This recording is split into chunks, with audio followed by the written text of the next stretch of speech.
ព្រះគម្ពីរលោកុបាទជំពូក2ពីខ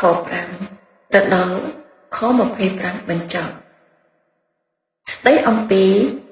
មនុស្សដំបូងបង្អស់ដែលបានបង្កើតមកនៅលើផែនដីរីឯនៅផែនដីនោះមិនទាន់មានអ្វីដុះនៅឡើយទេក៏មិនទាន់មានទិន្នជាតិណានៅវាដែរពីព្រោះព្រះយេហូវ៉ាដ៏ជាព្រះទ្រង់មិនបានបង្អស់ភ្លៀងមកលើផែនដីសោះហើយក៏គ្មានមនុស្សណានៅព្យួររាស់ដីផងគ្រាន់តែមានចំហាយឡើងពីដីមកស្រោចស្រពគ្របលើផែនដីប៉ុណ្ណោះព្រះយេហូវ៉ាដ៏ជាព្រះទ្រង់យកធូលីដីមកសូនធ្វើជាមនុស្ស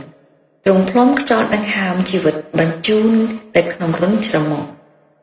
នោះក៏ត្រឡប់ជាមានព្រលឹងរស់ឡើងរួចព្រះយេហូវ៉ាដ៏ជាព្រះទ្រង់ធ្វើសួនច្បារមួយនៅស្រុកអេដេនទិសខាងកើតក៏ដាក់មនុស្សដែលទ្រង់បានសូនធ្វើឲ្យនៅទីនោះ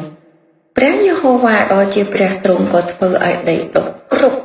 អស់ទាំងដើមឈើដែលគួរពេជ្រពិលរមាល់មើលហើយសម្រាប់ជាអាហារផងក៏ដាំដើមជីវិតនិងដើមសម្រាប់ដឹងខុសត្រូវនៅកណ្ដាលសួនច្បារនោះដែរមានទន្លេមួយហូរចេញពីស្រុកអេដេនមកស្រោចសួនច្បារនោះរួចហូរបែកពីនោះទៅជា4មុខទីមួយឈ្មោះពិសុនគឺជាទន្លេដែលហូរព័ទ្ធស្រុកហាលីឡាដែលមានមាសដែលមកពីស្រុកនោះជាមាសយ៉ាងល្អ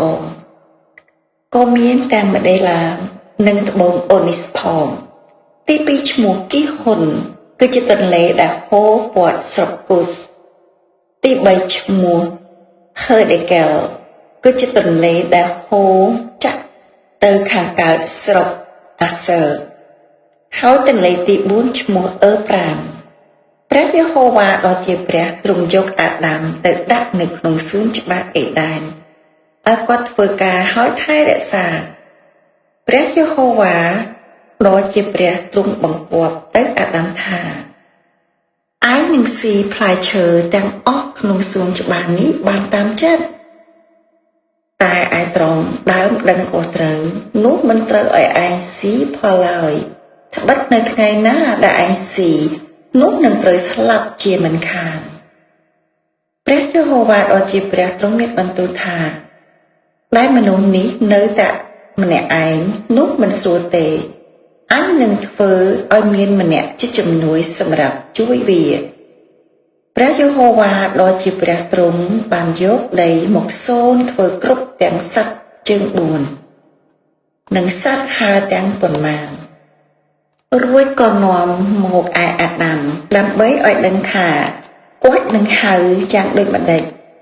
ឯឈ្មោះណាដែលអាដាមបានដាក់ឲ្យដល់ជីវិតផងទាំងឡាយ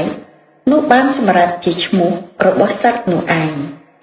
អាដាមដាក់ឈ្មោះឲ្យដល់គ្រប់ទាំងសត្វស្រុកសត្វព្រៃនិងសត្វហើរលើអាកាសទាំងប៉ុន្មានជាស្រេចតែមិនឃើញមានជំនួយណាសម្រាប់ឲ្យជួយគាត់សោះនោះព្រះយេហូវ៉ាដ៏ជាព្រះទ្រង់ធ្វើឲ្យអាដាមដេកលក់សុបទៅរួចទ្រង់យកឆ្អឹងជំនីគាត់មួយហើយផ្ចិតសាច់ទៅវិញរីឯឆ្អឹងដែលព្រះយេហូវ៉ាដ៏ជាព្រះបានយកពីអាដាមមកនោះទ្រង់ជប់ឲ្យកើតឡើងជាមនុស្សស្រីក៏នាំទៅឯអាដាមក៏ថានេះហើយជាឆ្អឹងពីឆ្អឹងអញជាសត្វពីសត្វអញនឹងត្រូវហៅថាស្ត្រីពីព្រោះបានយកចេញពីបុរសមកដោយហេតុនោះបានជាមនុស្សប្រុសនឹងលាចេញពីឪពុកម្ដាយខ្លួនទៅនៅជាប់នឹងប្រពន្ធវិញហើយអ្នកទាំងពីរនោះនឹងត្រឡប់ជាសាច់តែមួយសុទ្ធរីឯអាដាមនិងប្រពន្ធគាត់ក៏នៅជាអក្ខរទេឥតមានសេចក្តីអៀនខ្មាស់ឡើយចានេះជាដើមកំណើតរបស់មនុស្សដំបូងបង្អស់គឺពួកគាត់អាក្រាតគាត់អត់ខ្មាស់ពីព្រោះគាត់អត់មានបាបព្រះជាម្ចាស់បានបង្កើតគាត់មកដ៏បរិសុទ្ធឲ្យដូចជាអង្គទ្រង់